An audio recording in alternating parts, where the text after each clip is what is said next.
Хэнтэй аймгийнхаа цаг үеийн мэдээллийг өндөрхөн телевизээр өдөр бүрийн 19, 21, 23 цагуудаас хүлээн авч үзээрэй. Төвийн томоохон телевизүүд болох TV9, TV5, Модор, Утаг 21 телевизийн орон нутгадх инфо өндөр хаан телевиз. Бид танд үнэн бодит, шуурхай, хүртээмжтэй, таньсүртэй, бодит мэдээллийг цагаалтгүй газар дээрээс нь хүргэж байна. Бидэнтэй харилцагуудаас 7056 33 97. Сайн бацхан үзэгчтэй Ундрхан мэдээллийн хэлбэрийн 5 гарагийн дугаар эхлэхэд бэлэн болсон байна. Ингээд эхний мэдээнд харлаа хандуулна. Өнөөдөр Хэрлэн сумын иргэдийн төлөөлөгчдийн 6 дугаар хуралдаан амжилттай зохион байгуулагдлаа. За нийт 4 асуудлыг хэлэлцсэн байна. Тухайлбал Хинтээ аймгийн Хэрлэн сумын 2021 оны төсвийн тодтогдол хэлэлцсэн бол Үлзий тасганы 2020 оны төсвийн тайлан 2021 оны төсвийн тодтогдлыг мөн хэлэлцэж баталсан байна.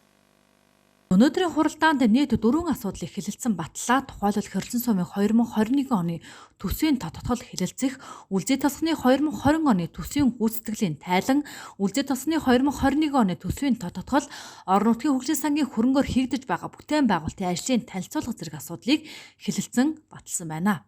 Өнөөдөр Хэрлэн сумын ээлж 6 дугаар хуралдаа зарлан амжилттай хуралд дуслаа. За өнөөдрийн хуралдаанаар 6 асуудал хэлэлцэхээс Яснаас 2 асуудал нь хойшилж 4 асуудлыг бол амжилттайгаар хэлж дуслаа. Энэ бол 2021 оны Хэрлэн сумын төсвийн тодтогдол, Үлзий тасганы бас төсвийн тодтогдол, Үлзий тасганы төсвийн гүйцэтгэл, орон нутгийн хөгжлийн сангийн мэдээлэл гэсэн ийм асуудлуудыг хэлэлцэж амжилттай өндөрлөлөө. Орон нутгийн хөгжлийн сангийн хөрөнгөөр Хэрлэн суманд хийгдэж байгаа хөрөнгө оруулалт бүтээн байгуулалтын ажлуудыг танилцуулах хийсэн юм а. Тухайлбал Чингис хот дотор 1.4 км зан засварын ажлын талаар мэдээлэл хүргэлтлээ. Мөн Хэрлэн суманд хэдэгдэн ногоон байгууламжийн саад, хашаа хайсны асуудлыг тодруулахад утай саад болон гэрэлт худамжийн засварын ажил зэрэг хэрхэн засварт орж хязээ дуусах талаар Хэрлэн сумын засаг дарга бөгөөд Чингис хотын захирагч Шүрэн Цэцэг энхүү ярьж байна. Ерөнхийдөө яг Хэрлэн суман дээр улсын болон орон нутгийн хөгжлийн сангийн хөрөнгөөр орон нутгийн төсвийн хөрөнгөөр хийгдэж байгаа бүтээн байгуулалт барилга угсралтын ажил бол явагдаж байна. Гэхдээ цагийн хувьд бол бас асуудал юмнууд бол байна. Юу гэхээр зэрэг бас дэлхийн нийтээр 2 жил гаруй хугацаанд бол ковидын нөхцөл байдалтай байлаа. Үүнтэй холбоотойгоор хил гайл хаалттай. Энийгээ дагаад бол одоо барилгын материалын үнийн өсөлт бий болох. За өшөө одоо бас хил гайл дээр одоо бараа материал гацах гэдэг энэ шалтгаан нөхцлүүдээс болж бол одоо бас энэ жилийн буюу 21 онд хийж байгаа хөрөнгө оруулалтын ажил бол удаашрах, зарласан худалдаа авах ажиллагаанд оролцогч орохгүй байх шалтгаан нөхцлүүдээс улбаалж бол Хэрлэн суман дээр хийгдэж байгаа хөрөнгө оруулалт бүтээн байгуулалтын ажил оройтох ийм асуудлууд гарч байна. За бид бол бас энэ хөрөнгө оруулалт бүтээн байгуулалтын хийгдэж байгаа ажлуудаа одоо бас иргэдтэй тайлагнахад бол хамгийн нэгдүгээрт бол одоо энэ төв саадаа буюу цэцэрлэгт хүрээлэн бугтай саадыг бол нэлээд одоо сайхан тогтчлттой ийм одоо саад болгоё гэж байгаа. Яг хөө хэдийгээр тэр одоо хашаа хайстай бол байсан. Иргэд бол энийг сонирхоод байгаа учраас би ярьж байгаа тийм ээ. Хайс харьцлагатай бол байсан. Гэхдээ хайс харьцлага нь бол одоо бас орчин үеийн одоо бас харагдах байдлаасаа гэдэг юм уу те хоёр өөр хашлахтай нэгдэж хоёрдож бол одоо бас хөгжиж байгаа хот гэдэг ингээд харахаараа заавал одоо ийм дөнгөлчихсөн ногоон байгууламж юм а одоо бас илэрхийлэх харагдах өнцөг байдлаасаа ч бас ийм үзэмжгүй байсан учраас энийг бол одоо бас орчин үеийн одоо бас стандарт юмудаа нийцсэн хашлах хийгээд байгаа хашлагуудаа бол захын одоо гэр хороол руу захын гудамд руугаа гаргаад хашлагыг хийгээд ногоон байгууламжаа нэмэгдүүлэх ажлыг бол хийж байгаа. Энийг бас зөв зүгээр байсан харьцлагыг одоо нүүлгэж шилжүүлж хийх байх ажлаа олж ядлаа гэсэн байдлаар ярьж байгаа. Ер нь бол энэ цэцэрлэг түрээлэн дээр бол бид нарт бол анхаарах асуудал бол зөндөө байна. Цэцэрлэг түрээлэн битгээл хотын ногоон байгууламжийг яаж хөгжүүлэх вэ?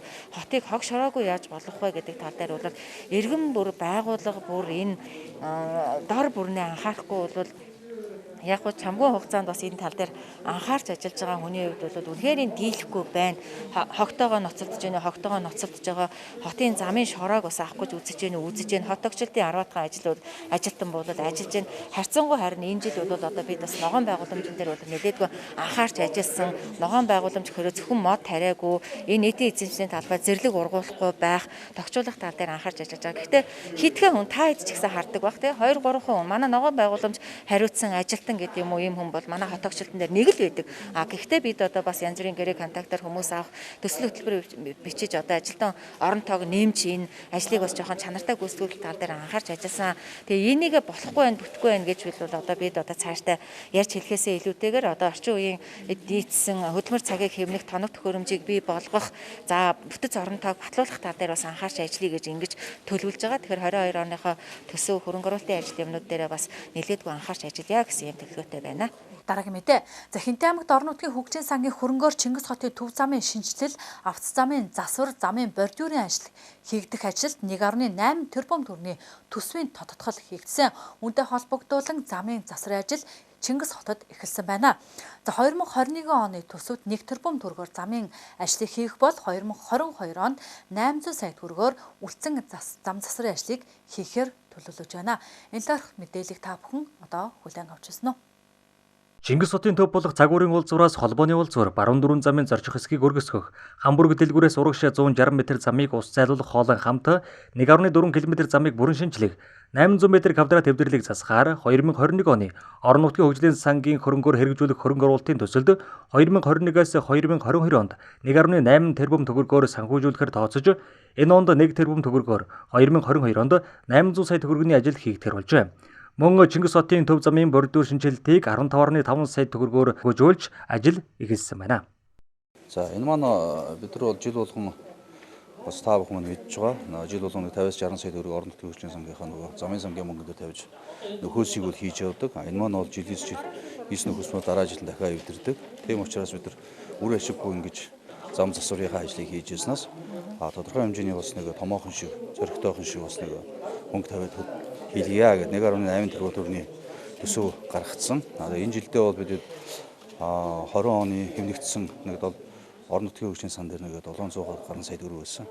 Энэ мөнгөө бас жижиг сажиг юмд бас зарж үрж ирснээс нийтийн зам дээр тавиад юмаа хийчихье гэдэг. Ингээд энэ ондоо нэг тэрбум төгрөгийн ажил дараа жил нь болохоор 800 сая төгрөгийг ингээд жилд амсан байдлаар мөнгөний төсвөлөд хийлгийа гэдэг ингээд ажиллаа эхэлж байгаа. Тэгээд мэдээ цаг хугацаа бидний хувьд ороож байгаа ч гэсэн бид төсвөлөөр боржуураа солих гээд 15 сая төгрөгөөр нөгөө шууд гэрээгээр ингээд боржуурынхаа ажлыг солиод эхлэх явж байгаа. 60 хэдэн сая төгрөгийг нь болохоор бас зам засварын нөхөөсийн ажил гээд тавиад бас тэр нь 5 хоногийн хугацаатай тендерэн зарлагдаад ингээд ажил нь эхэлж байгаа. Ингээд жижигдэж авдаг нь болохоор цаг хугацаа хэмнэхийн үүдээс бид нар бас нөгөө боржуураа солих цаг хугацааг борооны үүдээр гэсэн толботой цаг хугацаагаа хэмнэхийн үүдээс ингээд 15-60 сая төгрөгөөр хэсэгчл зарлаад үлдсэн нь болохоор яг хуулийнхаа явгаар 30 хоног тендерэн зарлагдаад ямар нэгэн компани орж ирээд ажил нь эхэлнэ л гэсэн юм бодолтой байгаа. Ер нь бол аймгийн төвийн замуудын иргэд маань мэдж байгаа шүү дээ. Тэгэл одоо Хамбургдын уулзуур чинь жил болгоны тодорхой хэмжээний нөхөөс хийждэг. Тэр нэргээд ууларч идэг. Тэгэхээр энийг бас Хамбургдын уулзуурыг снараа таа өргөсгий. Хамбургдын уулзуураас урагшаа Хамбург зочид хүртэлх бас ус тогтдог энэ замаа бас янзлая. Тэрний дагуу тэр ус зайлуулах бас хоолой хий гэдэг ингээд өсвөлөд бид нар ажиллаж байгаа. Цагуурын уулзуураас холбооны уулзуур гэж байгаа. Тэгээд Хамбургдын уулзуурыг өргөтгөөд урагш нь Хамбургдын зочид буудал хүртэлгээд. Тэгэхээр энэ ажлаа бол энэ жилдээ бид нар дуусгана гэсэн юм зорилготой ажиллаж байгаа. Боржуураа бол одоо солиод дээр нь зам дээр бид нөхөөсөө хийгээд дахиж нөхөөс хийгээд дээр нь шинээр дахиад асфальтаа дэвсээд ингээ явах. Ийм ажлыг боржуурын хувьд бол олон жилийн шаардлага болчихсон. Тэгээд бас нэг чанар муутай боржуур тавигснаас нөгөө юу гэдгийг одоо будг нь хохирцсон, цемент нь нөгөө олон жил усан дийлэгдээд хар зайчихсан. Тийм болохоор бүх боржуурын солихоос аргаах болж байна. Энэ жилийн 1 тэрбум төгрөгийн төсөвтэй замын ажил 10 дугаар сарын 10 гэхэд дуусах юм. Жил бүр чанаргүй нөхөөс үр ашиггүй зам засварын зардал гаргаж байхаас татгалзаж, мөр дөрвтэй ажил хийж, ус тогтоож зам эвдрээд байгаа. Дээр дүрдэгдсэн замуудыг засах нь зөв шийдэл хэмээн үзэж ажиллаа эхлүүлжээ. Зам тавихтаа ус зайлуулах хоолойг шидээгүйгээс үүссэн үр дагаврыг Чингис хотын төв замууд харуулж байна. Хинтээ аймгаар дамжин өнгөрч байгаа болон орон нутгийн иргэдийг бухимдуулж байсан уг замын асуудал удахгүй шийдэгдэх бололтой. Хинтээ аймгийн цахилгаан түгээх сүлжээ салбарын зүгээс хэрэглэгчтэй сонсъё сарын аяныг зохион байгуулж байна. Сарын аяны хүрээнд албан хаагчдын зан харилцаа болон гомдол саналыг хүлээн авч шийдвэрлэхээс гадна зарим нэгэн үйлчилгээг үн төлбөргүйгээр хэрэглэгчтэй нийлүүлэхээр зохион байгуулж байгаамаа. Энэхүү сарын аян 8 дугаар сарын 1-ээс 9 дугаар сарын 1-нд хүртэл зохион байгуулагдана. Сүүлийн 1 сарын хугацаанд Хинтээ аймагт гадны нөлөөтэйгээр 6 удаагийн хүчлийн тасралт гарсан байна. Учир нь нуран дулааны улирал бүтээн байгуулалтын ажил эд өрнөж байгаатай холбогдуулан том оврын автомашин гэрлийн шон дарих, агаарын шугамны утас таслах зэрэгээс үүдэн эрчим хүч тасалдах явдал гарсан нь хэрэглэгчдийг бухимдуулж байна. Том оврын автомашинууд ачааны өндрийн хэмжээг заагдсны дагуу ачих, мөн орон зайгаа мэдэрч эргэх, хөдлөх үйлдэлийг хянамга хийхийг мэргэжлийн байгууллагын зүгээс анхааруулж байна. Газар шорооны ажил хийж байгаа мөн одоо том момрын автомашин одоо барьдаг ашигладаг байгууллагууд та бүхэн бол бас энэ дээр анхаарал болгоомжтой байхыг бас хүсэж байна. За хоёрдугаарт бас энэхүү асуудлаас болоод нөгөө хэрэглэгчд маань одоо энэ хинтээ цахилгаан төвөг сүлжээ салбарл цахилгаан арчимчрээ хязгаарлалчлаа. Эдгээр маань л одоо гимтээчлээ зүг зүгээр агаал тог байнга тасарч яхаа гэсэн юм бухимдал гаргаад байгаа ийм шалтгаантай байгаа шүү гэж бас хэрэглэгчтэй хэлмээр байна. За энэ бол дандаа өндөр хааны төвүүд дээр одоо энэ хүү яг Хэрлэн сумын төвүүд дээр одоо жишээлбэл яг тэр тухайн шугам тасарлаа гэж ботгоо тухайн одоо 6 кВт-ийн цахилгаан дамжуулах агаарын шугамаас багада 40-с 50 дидвэртөө тэжээгчж идэг. Тэгэхээр тэр 40-с 50 дидвэртөө одоо тэжээгчж байгаа хэрэглэгчид бүгд цахилгаан арчим хүчгүй л болж байгаа юм л та. Тэгэхээр энэ бол аймгийн ерөөсөө яг одоо төвийн одоо дидвэртөөнүүд бол ингээд энэ судалгаанаас харахад харагдаж байна. Одоо жишээлбэл одоо ингээд Хэрлэн сумын яг төв одоо захиргаа холбоо тийм үү зарим хэсгээр одоо энэ хэрлэн цацал эдгээр одоо ингээд тасралтын шалтгааныг харгаад зарим нь одоо ингээд хаяада бас та бүхэн анзаарч хахад цэвэр ус тасарч байгаа. Энэ хүртэл энэ гэмтэлт ингээд нөлөөлж байна л та харагдаж байна тий. Хинтээ аймгийн цахилгаан төвөг сүлжээ салбарын зүгээс 8 дугаар сарын 1-ний өдрөөс эхлэн 1 сарын хугацаанд хэрэглэгч таныг сонсё энийг зохион байгуулан ажиллаж байна. Энэ хүрээндээ 8 дугаар сарын 18-ны өдрөөс 8 дугаар сарын 24-ний өдрийг дуустал гэмтлийн дуудлага барагдуулах үйлчилгээг үн төлбөргүй хийж гүйцэтгэх гэхээр болсон байна. Энэ хугацаанд иргэд та бүхэн үйлчилгээгээ үн төлбөргүй авахаас гадна албаагчийн зан харилцаа санал гомдлыг хүлээн авч шийдвэрлүүлэх боломжтой юм а. За манай байгууллага нь 8 сарын 1-ээс 9 сарын 1-ний хооронд бол хэрэглэгч таныг сонсъё гэсэн 1 сарын аян зохион байгуулж байгаа. Тэгээ хэрэглэгч та бүхэн манай байгууллагын үйл ажиллагаатай холбоотой цахилгаан арчим хүчний хангамж, ажилчдын маань зан харилцаа, тийм үү үйлчилгээний соёл, за мөн 3 дугаартай дуудлага үйлчилгээтэй холбоотой. Ер нь л манай байгууллагатай холбоотой ямар л танд санал гомдол байна.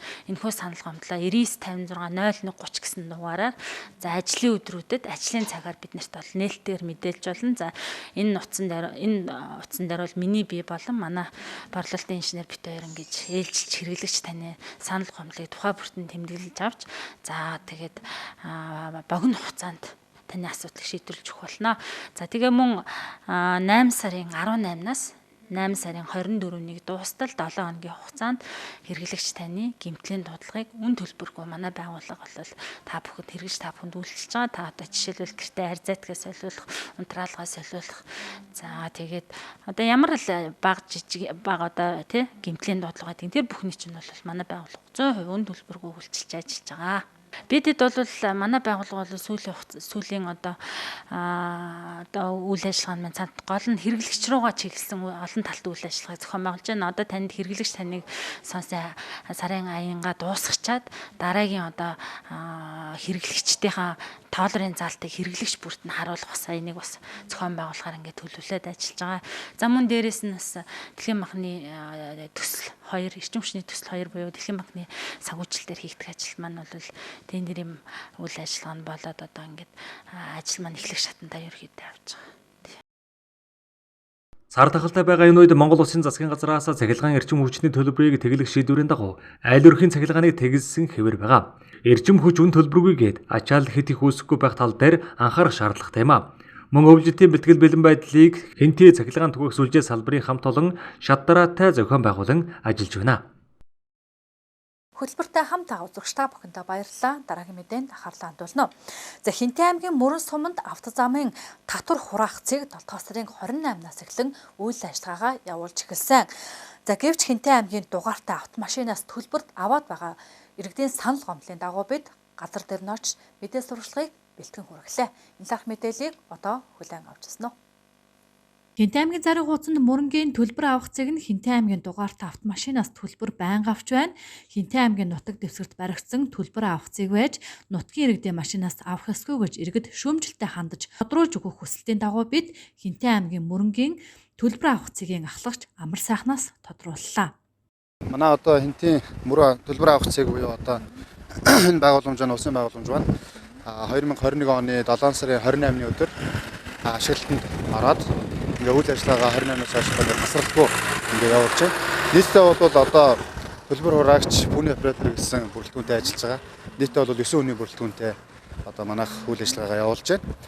За олон улсын болон улсын чанартай авто зам дээгүүр зорчиж байгаа тээврийн хэрэгслээс засгийн газрын тогтоосон үн тарифын дагуу бид бүхэн одоо бол төлбөр хураамжийг бол зөрчсөний дагуу авч байгаа. Ингээ явж байна. За иргэдийн одоо нэг гомдол иргэдийн одоо бас нэг ойлголцол гараад байгаа нэг асуудал байна. Тэр нь бол орон нутгийн дугаартай тээврийн хэрэгслээс төлбөр хураамж авлаа гэдэг ийм асуудал ирсэн. За орон нутгийн тээврийн хэрэгслээс төлбөр хураамж яагаад авч байгаа юм бэ гэвэл одоо энэ бидний байршиж байгаа энэ зогсож байгаа зам бол усан чанартай А0 501 дугаартай автсан байгаа. Энэ нь бол усан чанартай автсан л явчихж байгаа. За орон нутгийн тээврийн хэрэгслээс өмнө бол хэрлэн гүүрний уртлын пост байдаг байсан. Тэрнээс бол авдаг байсан шүү дээ, тийм ээ. Тэр нь яагаад авдаг байсан гэхээр орон нутгийн тээврийн хэрэгсэл тухайн орон нутгийн зам дээр ашиглаж байгаа гэдэг үүднээс авдаг байсан. Энэ бол улсын чанартай авсан болчихж байгаа. Чингис хаалганаас наашаа гараад одоо Багнуурын хэрлэнгийн товчоо хүртлэх, хэрлэнгийн гүр хүртлэх бол улсын чанартай авсан болж байгаа. Агуулга нь бол энэ замыг ашигласан төлбөр хураамжаа төлөөд энэ төлсөн төлбөр хураамж нь бол улсын авцаамын санд бол төвлөрүүлж бид хүн төвлөрүүлэх үйл ажиллагаа зохион байгуулад явж байгаа. Төвлөрүүлээд тэр тухайн одоо төвлөрүүлсэн жилийнхээ одоо төвлөрүүлсэн одоо орлогоороо бол энэ одоо зорчиж байгаа одоо замаа одоо бид хүн засч арчлах нөхөх тэгээ одоо дээрээс нь одоо өвөл зуны үед бол одоо альтргаа гулгаас хаш одоо тийм ашиглах тийм юмудаа бол хийж ийм юм. Орон нутгийн тээврийн хэрэгслээс яагаад авч байгаа юм бэ гэхээр орон нутгийн тухайн одоо орон нутгийн зам дээр явж байгаа тээврийн хэрэгслээс бол авахгүй. Энэ бол улсын чанартай авцаамаар явж байгаа учраас бол манайх бол улсын чанартай авцаамаас төлбөр авах ийм цэг учраас бол үйл ажиллагаагаа бол авж байгаа. Мөрөн сумын машинч бай, Хинтээ аймгийн машинч бай мөнгөө төлөө зорчих хуулийн дагуу зохицуулалт тус цэгт үйлчилж байна. Харин тухайн орон нутгийн удирдлагууд зам тээврийн хөгжлийн төвд хандаж хүсэлт гаргаж харилцан тохирвол хөнгөлөлт үзүүлэх боломж бий. Гэхдээ 100% чөлөөлнө гэдэг зохицуулалт байдгүйг албаны хүн мэдээллээ. Энэ бол Монгол Улсын засгийн газрын тогтоолоод 3 удаа өөрчлөлт, журмандаа өөрчлөлт оруулаад 3 удаа 3 сайдын өөрчлөлт оруулаад явсан. За сая бол хуучин бол 2018 оны 7 сарын 24-ний Яс Хотбаатар сайдын тушаал шийдвэр гараад олон улсын бол улсын чанартай авцаамаас одоо орон нутаг байна уу юу нэ тэр зам ашигласан төлбөр хураамж авна гэдэг ингээд ийм журам тогтоолууд нь байгаа. За сая бол 2021 оны 7 сарын 23-ны өдрийн А116 дугаар тоо тушаалаараа өөрчлөгдөөд ингэ явж байгаа. Тэгэхээр бол орон нутгийн систем машинаас бол авахгүй байх гэдэг ийм бол асуудал байхгүй юм л. Бусад 21 аймаг 9 дүүрэг, бусад одоо дүүрэг аймагуд бол бүгд л одоо авч байгаа юм бэл. Харин энэ дээр нэг зохицуулт байгаа юм л. Тэр нь бол аймаг орон нутгийн удирдлага засгийн газарт хүсэлт тавих. Тодорхой хэмжээний одоо тийм ээ хүсэлтээ тавьж тэрэн дээр одоо хөнгөлөх ч юм уу нэг ийм асуудал гарч ирвэл тэрнээс бол шууд 100% чөлөөлөх гэдэг асуудал бол бас байхгүй юм л. Иргэд нэг өдөрт орох гарах бүртээ мөнгө хурааж яана гэсэн гомдлын дагуу тодруулахад таны авсан тасалбар 24 цагийн хугацаанд хүчинтэй байдаг тул иргэд тасалбараа үзүүлэн тухайн цагт дотроо чөлөөтэй нэвтрэх боломжтой. Төлбөрөөс чөлөөлөгддөг байгууллагын тухайд дууд дохио ажиллуулж хөдөлгөөнд оролцож байгаа түргэний машин, цагдаа, шүүх шинжилгээний байгууллага, онцгой байдлын газар, зэвсэгт хүчин, хөгжсөн бэрхшээлт иргэдийн тусгай зориулалттай машин 100% замын хураамжийн төлбөрөөс чөлөөлөгдөх боломжтой гэдгийг мөн хэлж байна. За Хинтээ аймагт үйл ажиллагаа явуулдаг бүх христийн сүмүүд болон Help International олон улсын байгууллагын Хинтээ салбарын зүгээс Хинтээ аймгийн онцгой байдлын газар, эрүүл мэндийн салбар, цагдаа, хил мэдээллийн ажилтны хүүхдүүдэд самарын бэлгийг өргүүлсэн байна. Энэ тарих сурвалжлагыг одоо хүлээн авч байна уу? Ковид цар тахал өвчнөд тэмцсэн ард иргэдийн аюулгүй байдлыг ханган ажиллаж байгаа онцгой салбарынхны үйлсийг хүндэтгэж тэдний энхрээ бяцхан өрсөд зориулан Америк нэгдсэн улсын ард иргэдээс бэлэг ирснийг өнөөдөр хүлээлгэн өглөө. Өөрөөр хэлбэл Америк нэгдсэн улсад байдаг хүм христийн чуулгануудын итгэгч нар тэдний хүүхдүүд, үе тэнгийн найз нартаа зориулан бэлтгэсэн бэлэг бөгөөд нас насны онцлогт нь тохирсон буйсээр нь ангилан хайрцагсан бэлэгнүүд юм а. Гинти аймаг дахь Help International олон улсын байгууллага Гинти аймаг дахь христийн сүмийн хамт олонны зүгээс байгууллага тус бүрд бэлэгнүүдийг хүлээлгэн өглөө. Цуглаад төлөөллүүд нь цуглаад бид нар энэ бэлгүүдээ ингээ гардуулаа явж байгаа. Бидний хувьд бас баяртай байна. Энэ хүмүүстэй жоохон ч гэсэн тус тийм болж чадж байгаа. Тийм болохоор бид нар бас баяртай байна. Тэгээ энэ бүх энэ онцгой цагдаа эмнэлэг ингээл одоо телевиз, радио энэ та бүхэнд бүгдээрэнд нь маш их баярлалаа гэдгийг бас хэлмээр байна. Тэгээ бидэнтэй үргэлж хамтарч ажилладаг Хэрлэн сумын бас энэ удирдлагуудаа бас баярлалаа гэж хэлмээр байна. Цар тахалтай тэмцэж цаг наргүй ажиллаж байгаа энэ салбарынхны гэр бүл өр хүүхэд мөн ард нь тэмцэж байдаг гэдгийг тэд онцлоод энэ цаг үед бодит дэмжлэг болж байгааг нэгдсэн эмнэлгийн дарга оюун гэрэл хэлж байна.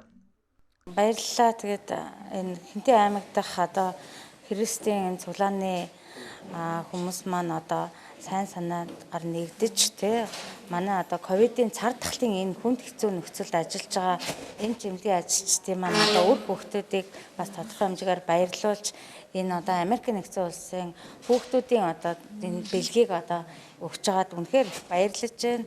За энэ хүнд хэцүү нөхцөлд ар гэр үр хүүхдээ орхиод тийм ээ 24 цаг нойр хоолгүй ингээ ажиллаж байгаа манай энэ эмч ажилчдад энэ бэлэг өгч байгаа нь үнэхээр одоо бас сайхан цаг үеэ олсон ийм урам өгч байгаа ийм зүйл болж байна. Тэгээд та нартаа одоо цаашдынх нь ажил гэгэн одоо энэ хүмүүнлэгийн энэ ариун үйлсэд нь улам их амжилтыг хүсье. Тэгээд сайн үйлс дэлгэрэх болтугай. Help International олон улсын байгууллага Есүсийн гэр бүл чуулган 2006-оос үйл ажиллагаагаа явуулж ирсэн бөгөөд олон хүмүүлгийн үйл ажиллагааг санаачлан зохион байгуулж иржээ.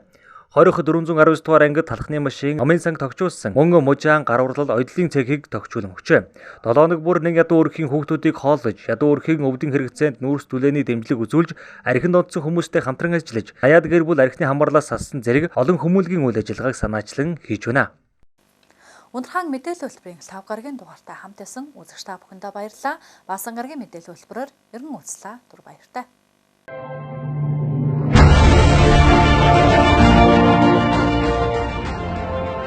Хинтээ аймгийнхаа цаг үеийн мэдээллийг Ундрахаан телевизээр өдөр бүрийн 19, 21, 23 цагуудаас хүлээн авч үзээрэй. Төвийн томоохон телевизүүд болох TV9, TV5, Модор, Утаг 21 телевизийн орон нутгадх инфо Ундрахаан телевиз. Бид танд үнэн бодит, шуурхай, хүртээмжтэй, таньсүртэй, бодит мэдээллийг цагаалтгүй газар дээрээс нь хүргэж байна.